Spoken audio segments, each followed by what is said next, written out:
আপনাকে ধন্যবাদ। আমি এখন মাননীয় সদস্য ডক্টর শ্রী বীরেন শিকদার মাগুরা 2-কে তার বক্তব্য রাখার আহ্বান জানাচ্ছি। আপনার সময় 5 মিনিট। মাননীয় স্পিকার, আপনাকে ধন্যবাদ। মাননীয় স্পিকার, 2024-25 অর্থ বছরের বাজেটের উপর আলোচনার সুযোগ দেওয়ার জন্য আপনাকে আবারও ধন্যবাদ। বিগত 6 জুন টেকসই উন্নয়নের পরিক্রমায় স্মার্ট বাংলাদেশের স্বপ্নযাত্রা শিরোনামে 2024-25 অর্থ বছরের বাজেট মাননীয় অর্থমন্ত্রী আবুল হাসান মাহমুদ আলী এমপি সংসদে উপস্থাপন করায় তাকেও আমি আন্তরিক ধন্যবাদ জানাচ্ছি।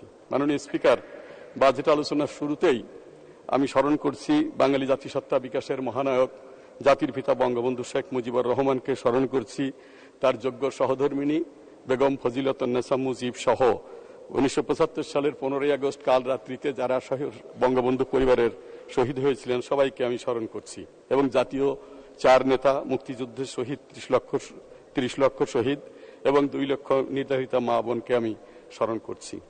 আমি ধন্যবাদ জানাচ্ছি আমার নির্বাচনী এলাকার জনগণকে যারা পাঁচবার আমাকে বিপুল ভোটে বিজয়ী করে এই সংসদে পাঠিয়েছেন।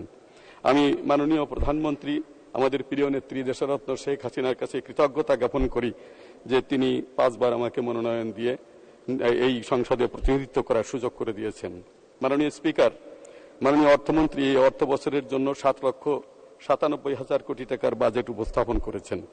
গত বছরের বাজেটের আকার ছিল 7,61,785 কোটি টাকা। গত বছরের বাজেটের থেকে এবারের বাজেটের আকার বৃদ্ধি পেয়েছে 4.6%।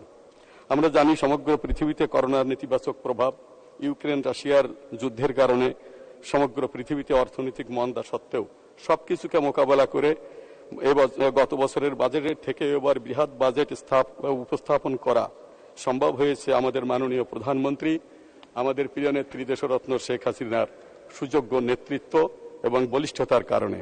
মাননীয় স্পিকার, এবারের বাজেটে ঘাটতি ধরা হয়েছে 2,51,600 কোটি টাকা।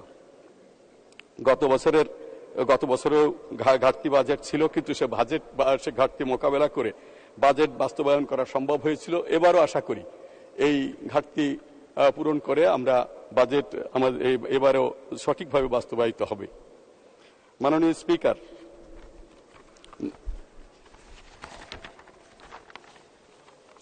বাংলাদেশ আয়তনে ছোট হতে পারে, কিন্তু ভূ রাজনৈতিক প্রেক্ষাপটে বাংলাদেশ আন্তর্জাতিক ক্ষেত্রে অত্যন্ত গুরুত্বপূর্ণ স্থানে রয়েছে। সুতরাং বিভিন্ন সময়ে আন্তর্জাতিক পরাশক্তি সমূহের অহেতুক চাপ আমাদেরকে বারবার বিব্রত করেছে, কিন্তু আমাদের মাননীয় প্রধানমন্ত্রী দেশরত্ন শেখ হাসিনা এই চাপ অত্যন্ত দক্ষতার সঙ্গে মোকাবেলা করে আন্তর্জাতিক রাজনৈতিক পরিমণ্ডলে নিজেকে লৌহ মানবী হিসাবে নিজেকে প্রতিষ্ঠিত করতে পেরেছেন। এজন্য বাঙালি জাতি হিসাবে আমরা অত্যন্ত গর্বিত এবং আমরা গর্ব করে বলতে পারি যে আমাদেরও একজন শেখ হাসিনা আছেন। মাননীয় স্পিকার, একটি দেশ যখন ক্রান্তিকাল অতিক্রম করে দরিদ্র অবস্থা থেকে সমৃদ্ধির দিকে অগ্রসর হয় তখন সমাজে বিভিন্ন রকম অস্থিরতা শুরু হয়, যার অন্যতম হচ্ছে দুর্নীতি। আজ আমরা দরিদ্র অবস্থা থেকে উন্নয়নশীল দেশের পর্যায়ে এসেছি। আমাদের সামগ্রিক অর্থনৈতিক সমৃদ্ধি ঘটেছে, পাশাপাশি দুর্নীতি ও অর্থ পাচারও মাথাচাড়া দিয়েছে। এটা নিতান্তই সাময়িক। চীনেও বিপ্লব পরবর্তী সময়ে যখন দরিদ্র থেকে সমৃদ্ধির দিকে উত্তরণ হচ্ছিল তখন দুর্নীতি মাথাচাড়া দিয়েছিল। তখন সেখানকার আইন অনুসারে দুর্নীতিবাদদের তারা মৃত্যুদণ্ড দিয়েছিল। অর্থ আছে বলেই দুর্নীতি হয়, অর্থ আছে বলেই অর্থ পাচার হয়। এটা নিতান্তই সাময়িক। আমাদের মাননীয় প্রধানমন্ত্রী ইতোমধ্যেই দুর্নীতির বিরুদ্ধে 0 টলারেন্স ঘোষণা করেছেন এবং নিশ্চয়ই তিনি দুর্নীতি এবং অর্থ পাচারকে কঠোর হস্তে দমন করবেন। মাননীয় স্পিকার, আমি আমার নির্বাচনী এলাকার কিছু কথা বলেই আমার বক্তব্য আমি শেষ করব। মাননীয় স্পিকার, আমি 1996 সালে আমাদের সরকার ক্ষমতায় আসার পূর্বে আমার নির্বাচনী এলাকায় ঢাকা খুলনা জাতীয় মহাসড়ক ছাড়া আর কোনো পাকা রাস্তা ছিল না, কিন্তু এখন আমার নির্বাচনী এলাকার প্রতিটি ইউনিয়নে 19টি ইউনিয়নেই প্রত্যেক গ্রামে পাকা রাস্তায় যাওয়া যায়। আমার নির্বাচনী এলাকায় এখন ব্রিজ নির্মাণ করার আর কোনো প্রয়োজন নেই, সমস্ত ব্রিজ নির্মাণ করা সম্পন্ন হয়েছে। প্রথম ধাপেই আমার নির্বাচনী এলাকায় সমস্ত গ্রামে বিদ্যুতায়িত হয়েছে, প্রায় সমস্ত শিক্ষা প্রতিষ্ঠানে ভবন নির্মাণ হয়েছে। মাগুরা জেলা শহরে আন্তর্জাতিক মানের stadium, Sheikh Kamal indoor stadium, medical college, Madhumati নদীতে 100 কোটি টাকা ব্যয়ে শেখ হাসিনা ব্রিজ এবং রেল সংযোগের কাজ দ্রুত গতিতে এগিয়ে চলেছে। মাননীয় স্পিকার, আমার নির্বাচনী এলাকার সীমানা দিয়ে মধুমতি নদী প্রবাহিত হয়েছে। এই নদীর ভাঙনে মোহাম্মদপুর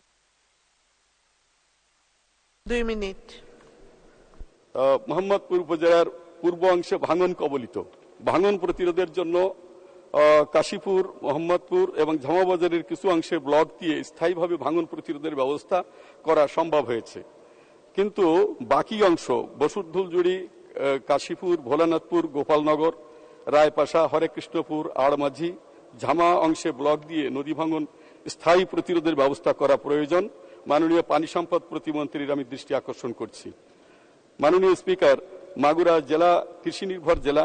এই জেলায় অর্থনীতি কৃষি নির্ভর। এই জেলার মানুষের কর্মসংস্থানের জন্য মাননীয় প্রধানমন্ত্রী, প্রিয় নেত্রী দেশরত্ন শেখ হাসিনা, তিনি মাগুরায় একটি অর্থনৈতিক অঞ্চল ঘোষণা করেছেন, কিন্তু এর কার্যক্রম এখনো শুরু হয় নাই।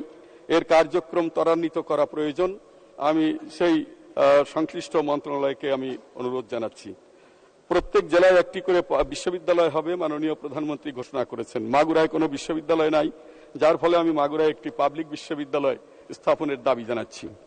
মাননীয় স্পিকার, রেল সংযোগের কাজ অত্যন্ত ধীর গতিতে চলছে।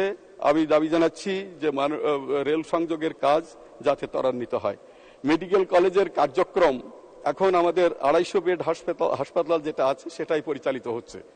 এখন এর স্থায়ী যে প্রিমিসেস মেডিকেল কলেজের, সেটার জন্য জমি অধিগ্রহণের যে কাজ, সেটা খুব স্তীমিত গতিতে চলছে। আমি দ্রুততার সঙ্গে এই কাজ সম্পন্ন করার দাবি জানাচ্ছি।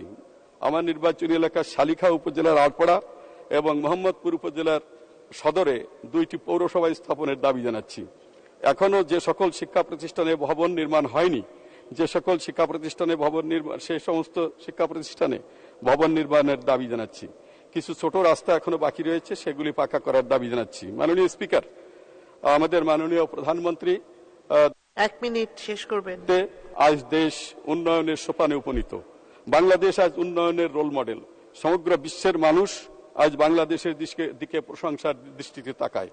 এবারের বাজেট বাস্তবায়নের মধ্য দিয়ে আমরা এই অগ্রযাত্রা অব্যাহত রাখব, এই আশাবাদ ব্যক্ত করে মাননীয় অর্থমন্ত্রীকে এই বাজেট উপস্থাপনের জন্য আন্তরিক ধন্যবাদ জানিয়ে এবং মাননীয় প্রধানমন্ত্রী দেশরত্ন শেখ হাসিনাকে আন্তরিক ধন্যবাদ জানিয়ে আমার বক্তব্য আমি শেষ করছি। ধন্যবাদ। জয় বাংলা, জয় বঙ্গবন্ধু, জয়তু শেখ হাসিনা। বাংলাদেশ চিরজীবী হোক।